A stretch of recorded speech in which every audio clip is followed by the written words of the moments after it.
ओम नमः शिवाय। सोमवार व्रत कथा। ऐसा कहा जाता है कि यदि कोई व्यक्ति भगवान शिव के प्रति समर्पित होकर सोमवार का व्रत रखता है तो उसकी सभी मनोकामनाएं पूरी होती हैं। प्राचीन काल से ही शिव भक्त इस कथा को सुनकर सोमवार का विधि विधान से व्रत रखते हैं। एक समय की बात है, किसी नगर में एक साहूकार रहता था। उसके घर में धन की कोई कमी नहीं थी, लेकिन उसकी कोई संतान नहीं थी। इस कारण वह बहुत दुखी था। पुत्र प्राप्ति के लिए वह प्रत्येक सोमवार व्रत रखता था और पूरी श्रद्धा के साथ शिव मंदिर जाकर भगवान शिव और पार्वती जी की पूजा करता था। उसकी भक्ति देखकर एक दिन माँ पार्वती प्रसन्न हो गई और भगवान शिव से उस साहूकार की मनोकामना पूर्ण करने का आग्रह किया। पार्वती जी की इच्छा सुनकर भगवान शिव ने कहा कि हे पार्वती, इस संसार में हर प्राणी को उसके कर्मों का फल मिलता है और जिसके भाग्य में जो हो उसे भोगना ही पड़ता है। लेकिन पार्वती जी ने साहूकार की भक्ति का मान रखने के लिए उसकी मनोकामना पूर्ण करने की इच्छा जताई। माता पार्वती के आग्रह पर शिवजी ने साहूकार को पुत्र प्राप्ति का वरदान तो दिया, लेकिन साथ ही यह भी कहा कि उसके बालक की आयु केवल 12 वर्ष होगी। माता पार्वती और भगवान शिव की बातचीत को साहूकार सुन रहा था। उसे ना तो इस बात की खुशी थी और ना ही दुख। वह पहले की भांति शिवजी की पूजा करता रहा। कुछ समय के बाद साहूकार के घर एक पुत्र का जन्म हुआ। जब वह बालक 11 वर्ष का हुआ तो उसे पढ़ने के लिए काशी भेज दिया गया। साहूकार ने पुत्र के मामा को बुलाकर उसे बहुत सारा धन दिया और कहा कि तुम इस बालक को काशी विद्या प्राप्ति के लिए ले जाओ और मार्ग में यज्ञ कराना। जहाँ भी यज्ञ कराओ वहाँ ब्राह्मणों को भोजन कराते और दक्षिणा देते हुए जाना। दोनों मामा भांजे इसी तरह यज्ञ कराते और ब्राह्मणों को दान दक्षिणा देते काशी की ओर चल पड़े। रात में एक नगर पड़ा जहाँ नगर के राजा की कन्या का विवाह था।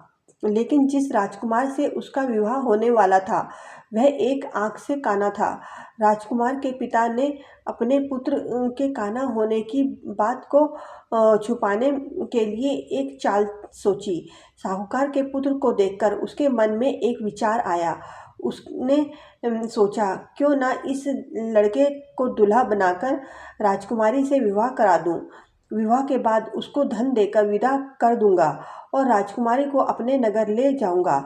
लड़के को दूल्हे के वस्त्र पहनाकर राजकुमारी से विवाह कर दिया गया। लेकिन साहूकार का पुत्र ईमानदार था। उसे यह बात न्यायसंगत नहीं लगी। उसने अवसर पाकर राजकुमारी की चुन्नी के पल्ले पर लिखा कि तुम्हारा विवाह तो मेरे साथ हुआ है, लेकिन जिस राजकुमार के संग तुम्हें भेजा जाएगा वह एक आंख से काना है। मैं तो काशी पढ़ने जा रहा हूँ। जब राजकुमारी ने चुन्नी पर लिखी बातें पढ़ी तो उसने अपने माता पिता को यह बात बताई। राजा ने अपनी पुत्री को विदा नहीं किया, जिससे बारात वापस चली गई। दूसरी ओर साहूकार का लड़का और उसका मामा काशी पहुंचे और वहां जाकर उन्होंने यज्ञ किया। जिस दिन लड़के की आयु 12 साल की हुई उसी दिन यज्ञ रखा गया। लड़के ने अपने मामा से कहा कि मेरी तबीयत कुछ ठीक नहीं है। मामा ने कहा कि तुम अंदर जाकर सो जाओ। शिवजी के वरदानानुसार कुछ ही देर में उस बालक के प्राण निकल गए। मृत भांजे को देख उसके मामा ने विलाप शुरू किया। संयोगवश उसी समय शिवजी और माता पार्वती उधर से जा रहे थे। पार्वती ने भगवान शिव से कहा, स्वामी, मुझे उसके रोने के स्वर सहन नहीं हो रहा। आप इस व्यक्ति के कष्ट को अवश्य दूर करें। अब शिवजी मृत बालक के समीप गए तो वह बोले कि यह उसी साहूकार का पुत्र है जिसे मैंने 12 वर्ष की आयु का वरदान दिया। अब इसकी आयु पूरी हो चुकी है, लेकिन मातृ भाव से विभोर माता पार्वती ने कहा कि हे महादेव, आप इस बालक को और आयु देने की कृपा करें, अन्यथा इसके वियोग में इसके माता पिता भी तड़प तड़प कर मर जाएंगे। माता पार्वती के आग्रह पर भगवान शिव ने उस लड़के को जीवित होने का वरदान दिया। शिवजी की कृपा से वह लड़का जीवित हो गया। शिक्षा समाप्त करके लड़का मामा के साथ अपने नगर की ओर चल दिया। दोनों चलते हुए उसी नगर में पहुँचे जहाँ उसका विवाह हुआ था। उस नगर में भी उन्होंने यज्ञ का आयोजन किया। उस लड़के के ससुर ने उसे पहचान लिया और महल में ले जाकर उसकी खातिरदारी की और अपनी पुत्री को विदा किया। इधर साहूकार और उसकी पत्नी भूखे प्यासे रहकर बेटे की प्रतीक्षा कर रहे थे। उन्होंने प्रण कर रखा था कि यदि उन्हें अपने बेटे की मृत्यु का समाचार मिला तो वह भी प्राण त्याग देंगे, परंतु अपने बेटे के जीवित होने का समाचार पाकर वह बेहद प्रसन्न हुए।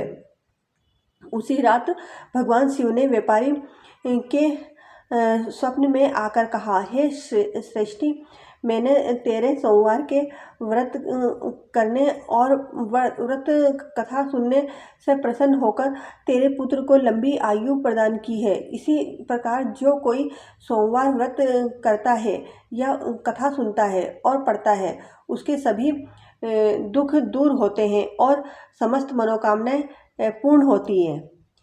त्र्यंबकं यजामहे सुगंधिं पुष्टिवर्धनम्